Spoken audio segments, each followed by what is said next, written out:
नमस्कार दोस्तों, आप देख रहे हैं ट्रू लाइन्स, जहां बात होती है सच की, बिना किसी बढ़ा चढ़ाव के, बिना किसी झूठी कहानी के। आज हम दीपावली की असली ऐतिहासिक जड़ों पर बात करेंगे। कोई एक घटना नहीं, कोई अचानक शुरू हुई कहानी नहीं। हम देखेंगे कि क्या पुराना है और क्या बाद में जुड़ा। दरअसल दीपावली बहुत पुराना त्योहार है। इसकी शुरुआत हजारों साल पहले शरद ऋतु में खरीफ फसल, खासकर चावल की कटाई के बाद के उत्सव से हुई थी। जब फसलें कट जाती थीं, लोग अंधेरी रातों में दिए जलाते थे। ये रोशनी नई फसल की खुशी के लिए थी, प्रकृति को धन्यवाद देने के लिए थी और आने वाले ठंडे मौसम की उम्मीद के लिए थी। यही इसकी सबसे पुरानी जड़ है, कृषि और मौसमी उत्सव। सबसे पुराना लिखित उल्लेख हमें मिलता है कामसूत्र में, जो 50 से 400 ईस्वी के बीच लिखा गया। वहां इसे यक्ष रात्रि कहा गया है। इस रात लोग दिए जलाते थे, जुआ खेलते थे और धन के देवता कुबेर से जुड़े यक्षों का उत्सव मनाते थे। यह बहुत पुरानी परंपरा है।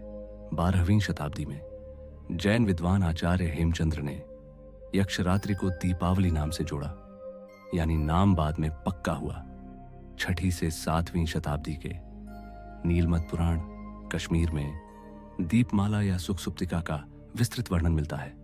घर, मंदिर, चौराहे, हर जगह दिए जलाना, लक्ष्मी पूजा, सफाई, ये सब प्राचीन उल्लेख हैं। 7वीं शताब्दी में सम्राट हर्षवर्धन के नाटक नागानंद में इसे दीप प्रतिपादोत्सव कहा गया है।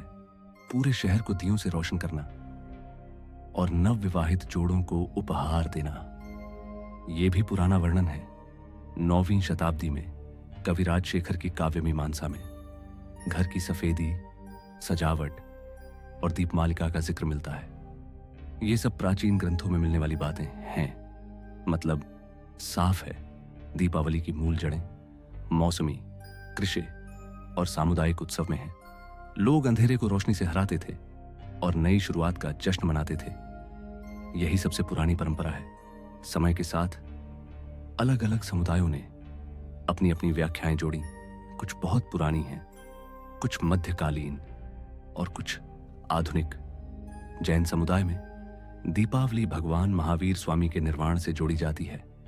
महावीर का निर्वाण 527 ईसा पूर्व माना जाता है, लेकिन इस दिन को दीपावली से जोड़ने का उल्लेख जैन ग्रंथों में बाद में आता है।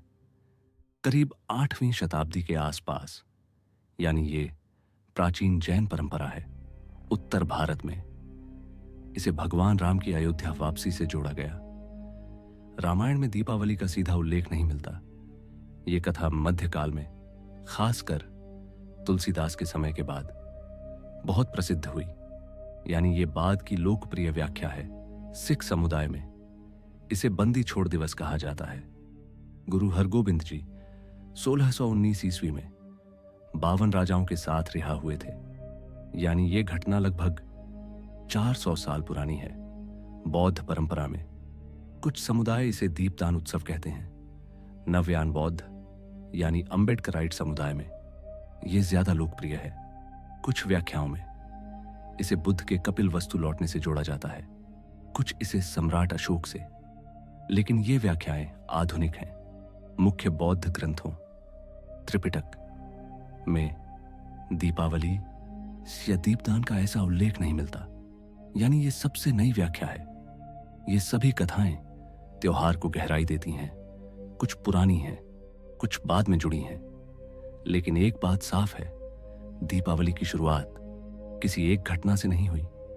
ये शुरू हुई प्रकृति के चक्र से, फसल की खुशी से, अंधेरे पर रोशनी की जरूरत से और समुदाय की एकता से। आज दीपावली पूरे भारत और दुनिया में सबसे बड़ा सांस्कृतिक उत्सव बन चुकी है। धनतेरस से लेकर लक्ष्मी पूजा, गोवर्धन पूजा और भाई दूज तक लोग घर साफ करते हैं, रंगोली बनाते हैं, मिठाइयां बांटते हैं और परिवार के साथ समय बिताते हैं। रोशनी का मतलब आज भी वही है, अंधकार को दूर करना, ज्ञान फैलाना, उम्मीद जगाना और नई शुरुआत करना। दोस्तों, सच हमेशा सरल होता है। दिए जलाना आपकी आस्था है, लेकिन इस त्योहार की जड़ें प्रकृति की खुशी, समुदाय की एकता और जीवन की आशा से जुड़ी हैं। अंधेरा कितना भी घना हो, एक छोटा सा दिया उसे हरा सकता है। तो इस दीपावली थोड़ा रुक कर सोचिए, रोशनी सिर्फ बाहर नहीं, अंदर भी फैलानी है। शुभ दीपावली, या कह लो शुभ रोशनी का उत्सव। बहुत बहुत धन्यवाद। जय हिंद, जय भारत।